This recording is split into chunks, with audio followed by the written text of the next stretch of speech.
प्यारी सात संगत जी, राधा स्वामी जी। संगत जी, एक तरफ सोलन भंडारा कल से शुरू होने जा रहा है और दूसरी तरफ कुदरत लगातार कहर बरसा रही है। एक तो पहाड़ी इलाका और ऊपर से इतनी ज़बरदस्त बारिश ने सबके मन में एक सवाल खड़ा कर दिया है कि क्या सोलन भंडारा कैंसिल तो नहीं किया जाएगा। संगत जी, यदि आप भी हजूर जी के दर्शन और सत्संग में शामिल होने के लिए सोलन जाने की तैयारी कर रहे हो तो कृपया इस जानकारी को ध्यानपूर्वक सुन लीजिए। ये आपके लिए बहुत ही उपयोगी साबित होगी, क्योंकि बिना पूरी जानकारी के जाने पर आपको कई प्रकार की परेशानियों का सामना करना पड़ सकता है। कल से सोलन में सत्संग कार्यक्रम आरंभ होने जा रहा है जी, बल्कि आज 12 जून से ही संगतें पहुंचना शुरू हो गई है, क्योंकि आज 12 जून को सुबह 9 से 12 के बीच नामदान की पर्चियां दी गई हैं। लेकिन क्योंकि मौसम ने अचानक करवट ली है और पहाड़ी इलाकों में लगातार बारिश चल रही है, तो अब उससे संबंधित आवश्यक निर्देश भी जारी कर दिए गए हैं। इसीलिए ये ज़रूरी है कि हर श्रद्धालु इन बातों पर विशेष ध्यान दीजिए। इसी उद्देश्य से हम आपके लिए पूरी जानकारी लेकर आए हैं। संगत जी, इस बार सोलन में भारी भीड़ उमड़ेगी, क्योंकि गर्मियों की छुट्टियां हैं और सोलन शिमला के पास स्थित है।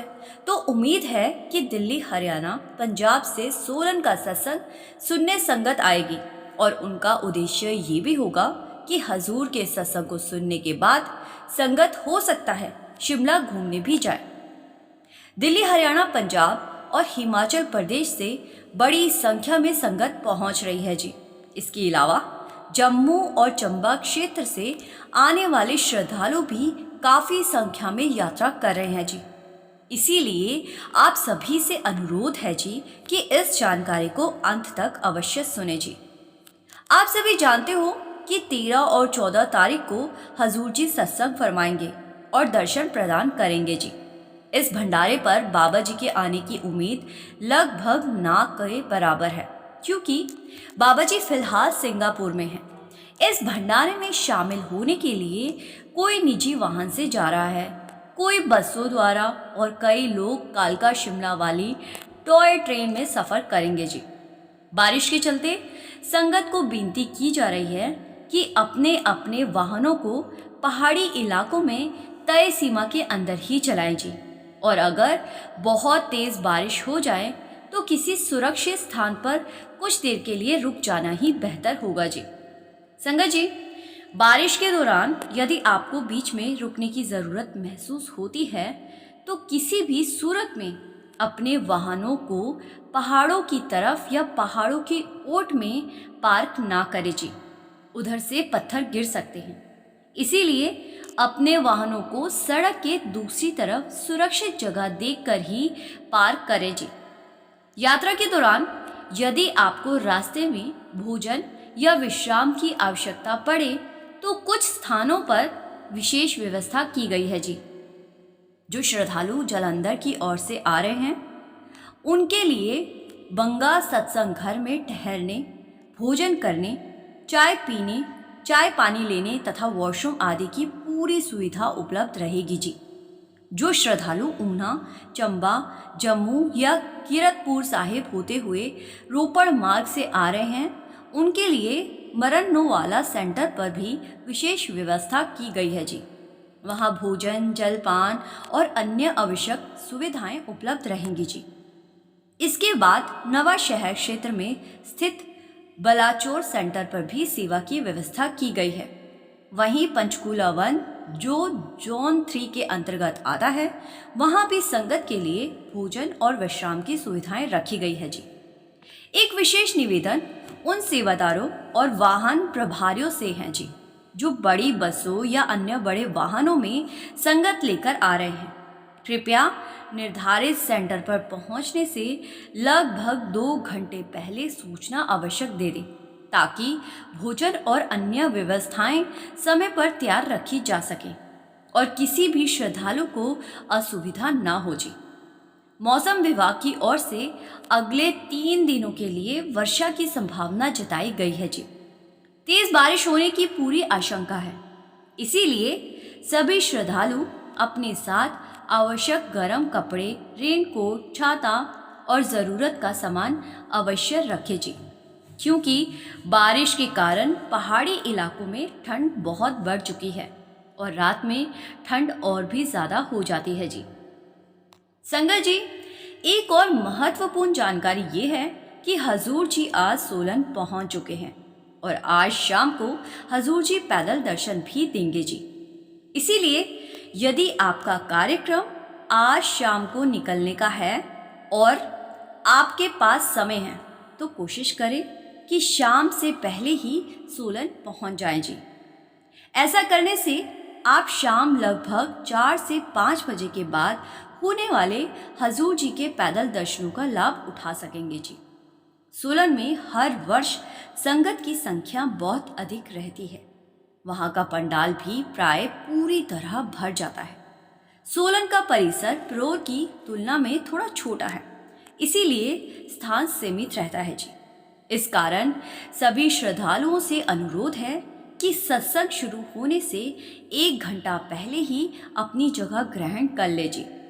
यदि आप देर से पहुंचने की सोचोगे तो संभव है कि पंडाल के अंदर बैठने तक का भी स्थान ना मिले जी और आपको बाहर खड़े होकर ही दर्शन और सत्संग का लाभ लेना पड़ेगा जी।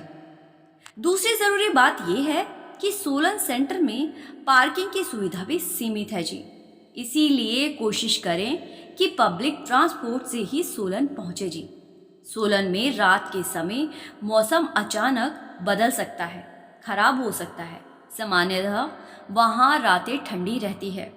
वर्तमान में भले ही गर्मी अधिक हो, लेकिन यदि बारिश हो गई तो तापमान काफ़ी नीचे जा सकता है जी। संगत जी, पिछले वर्ष भी ऐसा ही हुआ था, जब बारिश के कारण रात का मौसम काफ़ी ठंडा हो गया था जी। हिमाचल प्रदेश के मौसम का कोई निश्चित भरोसा नहीं होता जी। वहाँ कभी भी बारिश शुरू हो जाती है, हो सकती है। इसीलिए बच्चे और बुजुर्गों का खास ध्यान रखें जी। अब बाबा जी के संबंध में जो जानकारी सामने आई है वो भी जान लेना आवश्यक है जी। संगत जी, सोलन आने वाले अनेक श्रद्धालु बाबा जी के दर्शनों की आशा कर रहे थे और लगातार संदेश भेज रहे थे कि वो बाबा जी के दर्शन करना चाहते हैं। लेकिन वर्तमान समय में बाबा जी सोलन में उपस्थित नहीं रहेंगे जी। बाबा जी इस समय सिंगापुर में हैं। जैसा कि देश विदेश की संगत भी उनके दर्शनों की प्रतीक्षा करती है, इसीलिए उन्हें वहाँ भी संगत को दर्शन देने और उनसे मिलने जाना होता है जी। इसी कारण बाबा जी विदेश यात्रा पर जा चुके हैं। संगत जी, ये कुछ सवाल जवाब हमें मिले हैं जो हजूर जी और संगत के बीच बताए जा रहे हैं जी। शायद महाराष्ट्र में बीते दिनों में हुए हैं। हजूर जी बीते 2-3 दिन से महाराष्ट्र के छोटे छोटे सेंटरों में पैदल दर्शन और सवाल जवाब कार्यक्रम कर रहे थे जी। आइए एक एक करके सुनते हैं जी। एक भाई ने हजूर जी से प्रश्न किया। इस भाई ने बड़े ही विनम्रता से प्रश्न किया कि हजूर जी, अक्सर लोगों को कहते सुना है कि मन बहुत चंचल है, वो एक स्थान पर नहीं टिकता और हर समय इधर उधर भागता रहता है। लेकिन मेरा अनुभव कुछ अलग है। मुझे तो लगता है कि मन केवल भागता नहीं, बल्कि जहाँ भी जाता है वहीं अपना बसेरा बना लेता है। फिर उसे उस स्थान से हटाना अत्यंत ही कठिन हो जाता है। ऐसे मन का क्या उपाय है? हजूर जी मुस्कुराए और कहने लगे कि बेटा, तुमने मन की एक गहरी प्रवृत्ति को पहचान लिया है। वास्तव में मन केवल दौड़ता नहीं है, वो तो एक पत्तों की बेल के समान है। बेल को जहां भी कोई सहारा मिलता है वो उसी से लिपट जाती है। मन भी कुछ ऐसा ही करता है। कभी किसी व्यक्ति से जुड़ जाता है, कभी किसी वस्तु से, तो कभी किसी इच्छा या कल्पना से, और कभी कभी अपने ही बनाए हुए दुखों और चिंताओं में चिपक जाता है। तुम्हें लगता है कि मन संसार में इसीलिए फंसा हुआ है क्योंकि संसार बहुत आकर्षक है, परंतु पूरी सच्चाई ये नहीं है। वास्तविक बात यह है कि मन ने इस संसार को ही अपना स्थायी निवास मान लिया है। इसके बाद हजूर जी ने बड़ा ही सुंदर उदाहरण देकर बात को स्पष्ट किया। हजूर जी फरमाते हैं कि मान लो वो यात्री किसी धर्मशाला या सराय में कुछ दिनों के लिए ठहरता है, उसके मन में पहले से ये स्पष्ट होता है कि यह उसका स्थायी घर नहीं है। उसे 1-2 दिन बाद वहां से आगे बढ़ जाना है, इसीलिए वो उस स्थान से अधिक मोह नहीं करता। लेकिन यही मन जब इस संसार में आता है तो भूल जाता है कि ये भी एक अस्थायी पड़ाव है। वो इस संसार रूपी धर्मशाला को ही अपना असली घर समझ बैठता है। फिर हम भी मन की इस भूल में बह जाते हैं, जबकि हम सभी जानते हैं कि एक दिन इस दुनिया को छोड़कर जाना ही है। फिर भी मन के प्रभाव में आकर हम इस सत्य से आंखें मूंद लेते हैं और ऐसे व्यवहार करने लगते हैं जैसे हमें यही हमेशा रहना है। इसके बाद एक बहन ने हजूर जी से प्रश्न किया। इस बहन ने कहा कि हजूर जी, आप और बाबा जी अक्सर कहते हो कि मालिक हर समय हमारे साथ रहते हैं, लेकिन फिर कई बार ऐसा क्यों महसूस होता है कि हम बिल्कुल अकेले, ऐसा लगता है कि हमारे साथ कोई नहीं है। हजूर जी ने बड़े ही प्रेम से उत्तर दिया। जी, हजूर जी फरमाते हैं कि बेटा, अकेलापन महसूस होना इस बात का प्रमाण नहीं है कि मालिक तुमसे दूर हो गए। ये केवल तुम्हारे ध्यान की दिशा बदल जाने का परिणाम है। फिर उन्होंने एक सरल उदाहरण दिया कि बेटा, सोचो एक छोटा बच्चा अपनी माँ की गोद में बैठा है, लेकिन वो मोबाइल देखने में इतना खो गया है कि उसका पूरा ही ध्यान उसी में लग गया। कुछ देर बाद उसे लगने लगा कि उसकी माँ उसके पास नहीं है। अब तुम स्वयं बताओ, क्या माँ कहीं चली गई थी? नहीं ना, वो तो उसी स्थान पर थी, बच्चे को अपनी गोद में लिए हुए। लेकिन क्योंकि बच्चे का ध्यान दूसरी ओर चला गया था, इसीलिए उसे माँ की उपस्थिति का एहसास नहीं रहा। बेटा, ठीक इसी प्रकार मालिक हर पल, हर क्षण, हर सांस के साथ हमारे निकट है। 24 घंटे, हर मिनट, हर सेकंड उनकी उपस्थिति हमारे साथ रहती है। लेकिन जब हमारा ध्यान संसार, इच्छाओं और चिंताओं में उलझ जाता है, तब हमें ऐसा प्रतीत होने लगता है कि मालिक ने हमें अकेला छोड़ दिया है। बेटा, याद रखो, एक सच्चा पिता अपने बच्चों को कभी अकेला नहीं छोड़ता। हम सभी उसी एक परम पिता की संतान हैं। फिर आगे एक भाई ने हजूर जी से प्रश्न किया। इस भाई ने पूछा कि हजूर जी, मन बार बार गलत रास्तों की ओर खींचता है, क्या हमें मन से संघर्ष करना चाहिए या उसे समझाने का प्रयास करना चाहिए? हजूर जी ने उत्तर देते हुए फरमाया, मन के साथ युद्ध करके या संघर्ष करके आज तक कोई विजय नहीं हुआ है। मन अत्यंत हठी और चतुर है, लड़ाई करके उसे वश में नहीं किया जा सकता। मन को जीतने का मार्ग लड़ाई नहीं है, बल्कि ऊंचा उठना है। मान लो कोई बच्चा मिट्टी के खिलौने के लिए जिद कर रहा है और रो रहा है। यदि तुम उससे वो खिलौना जबरदस्ती छीन लोगे तो उसका रोना और बढ़ जाएगा। लेकिन यदि तुम उसे उससे कहीं अधिक सुंदर और आकर्षक खिलौना दे दो तो वो स्वयं पुराने खिलौने को छोड़ देगा। इसी प्रकार मन को संसार से जबरन अलग करने का प्रयास मत करो। उसे नाम सिमरन, भजन, सेवा और प्रेम का ऐसा मधुर अनुभव दो कि उसे भीतर का आनंद मिलने लगे। जब मन को श्रेष्ठ रस का स्वाद मिल जाता है, तब निचले स्तर के आकर्षण स्वतः ही छूटने लगते हैं। ऊंचे आनंद की प्राप्ति होने पर संसार के छोटे छोटे सुख अपने आप फीके पड़ जाते।